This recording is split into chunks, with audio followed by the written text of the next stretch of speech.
जी, स्वागत है आप सभी का आपके अपने यूट्यूब चैनल संघर्ष AK27 पर। तो आज हम इस वीडियो के माध्यम से बात करेंगे केमिस्ट्री में मोस्ट इम्पॉर्टेंट क्वेश्चंस। तो चलिए अपनी वीडियो की ही शुरुआत करते हैं। देखिएगा, आर्हेनियस के अनुसार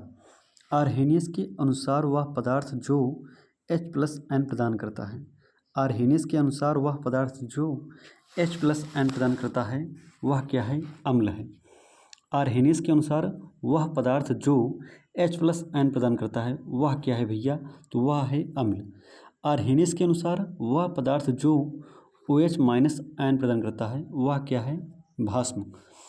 उभयधर्मी पदार्थ क्या होता है? तो वैसा पदार्थ जो अम्ल एवं क्षार दोनों जैसा व्यवहार करता है उसे हम उभयधर्मी कहते हैं।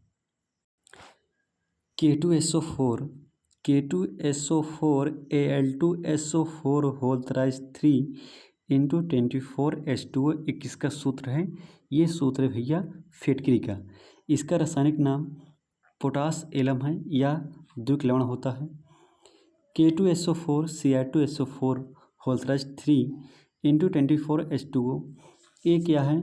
ये सूत्र है क्रोम एलम का सूत्र है। वहीं बात करें ब्लीचिंग पाउडर की, जो ब्लीचिंग पाउडर का सूत्र होता है वो होता है COOCl2 सूत्र होता है ब्लीचिंग पाउडर का।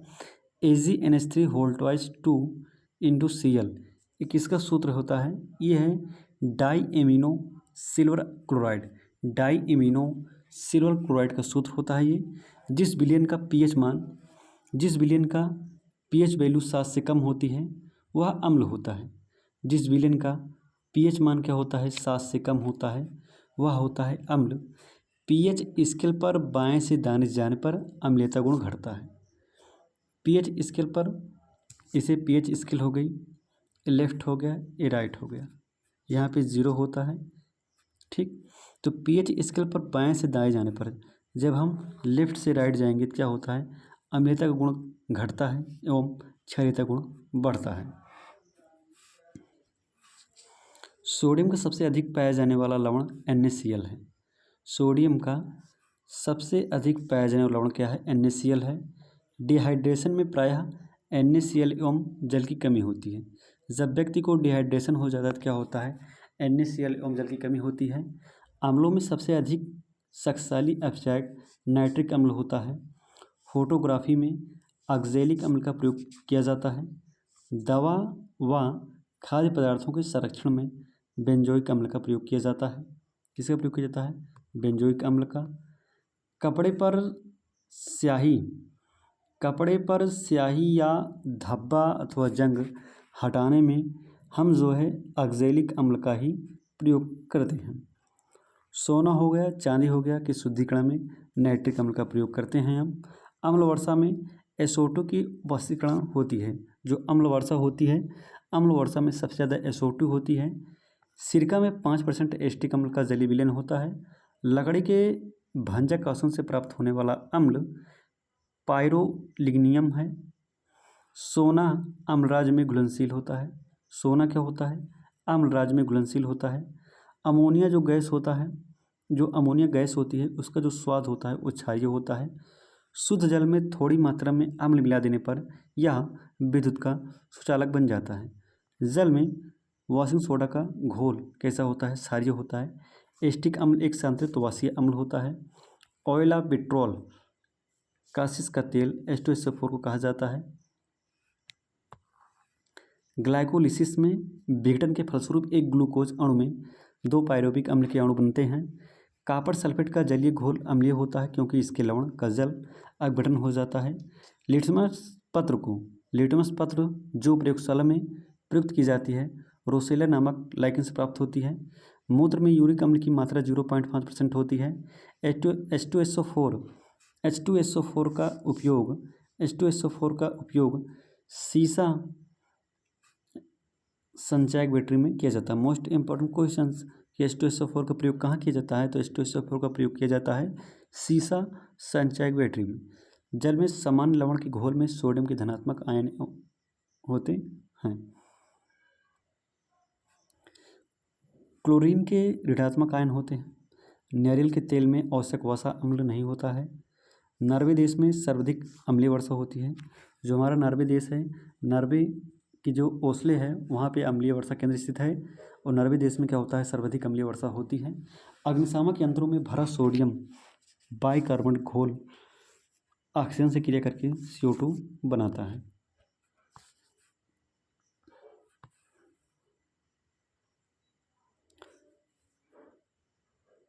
सॉफ्ट ड्रिंक में कार्बोनिक अम्ल मिलाने से सुरसुराहट की उत्पन्न होती है।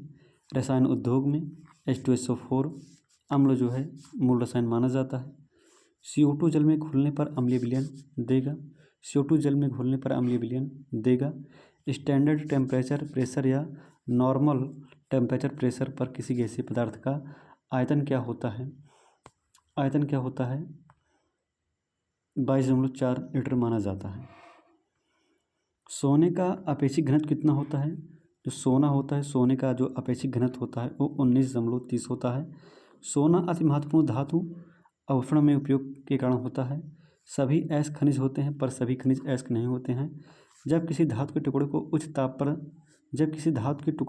ताप तक गर्म करते हैं तो इसका इलेक्ट्रॉन उत्सर्जित होने लगता है। इस घटना को तापीय उत्सर्जक कहते हैं।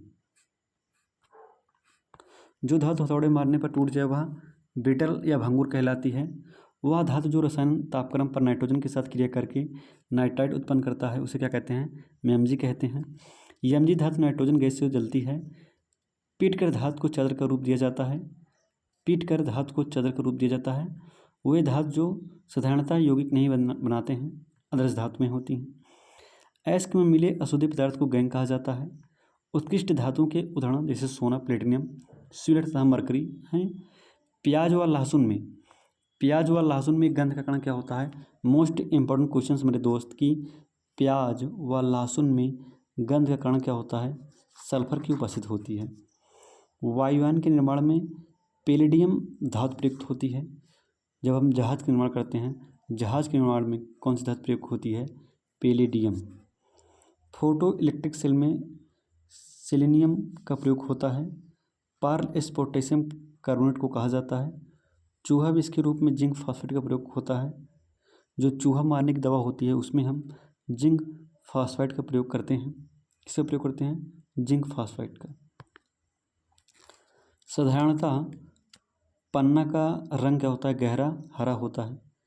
कैल्शियम और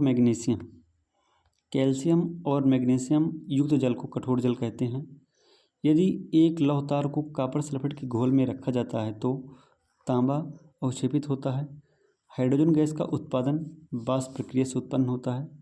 रबड़ को सल्फर के साथ गर्म करके सख्त बनाने की विधि वल्कनीकरण कहलाती है।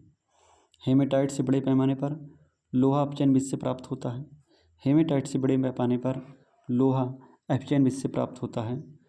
आरडीएक्स की खोज किसने की थी? Most important questions. आरडीएक्स की खोज किसी हैनिंग ने। पीले फास्फोरस को जल में रखा जाता है। इस्पात में कार्बन का प्रतिशत 0.5% से 1.5% होता है। सबसे शुद्ध लोहा पिटवा लोहा होता है।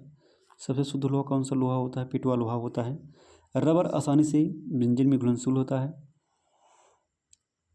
पारे को जब एक बर्तन में रखा जाता है तो उत्तल आकृति बनती है। और हाँ मेरे दोस्त, जो बेंजीन होता है, बेंजीन का सूत्र ऐसे होता है, देख लीजिएगा। अब बेंजीन की खोज किस में की गई थी? तो मछली के तेल में बेंजीन की खोज की गई थी। तो आई होप मेरे दोस्त ये छोटी सी वीडियो आप सभी को भली भांति प्रकार से समझ में आई होगी। तो ज़्यादा से ज़्यादा मेरे वीडियो को लाइक करिए और हाँ मेरे यूट्यूब चैनल संघर्ष AK27 को सब्सक्राइब करिए। Thank you. जय हिंद, वंदे मातरम।